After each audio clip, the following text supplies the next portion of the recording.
السلام عليكم الدراري في فيديو جديد. المهم اخوتي شحال من واحد سولني قال لي كيفاش كتعرف الذكر من النشوة. المهم الدراري هانتوما هاد اللي بالزرق ها هو ذكير، هذا اللي بالبيض راه ذكر، وهذه هي النشوة.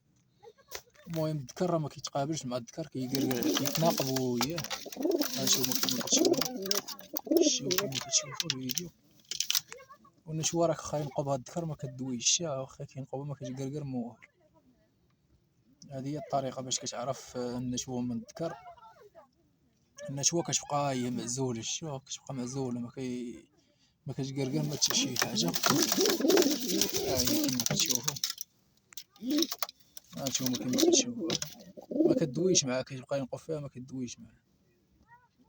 المهم ساهلة، جربوا هاد التجربة. الدراري اللي ما دايرش متابعة يحط معاك متابعة فضلا وليس أمرا، والله يسهل على أي واحد.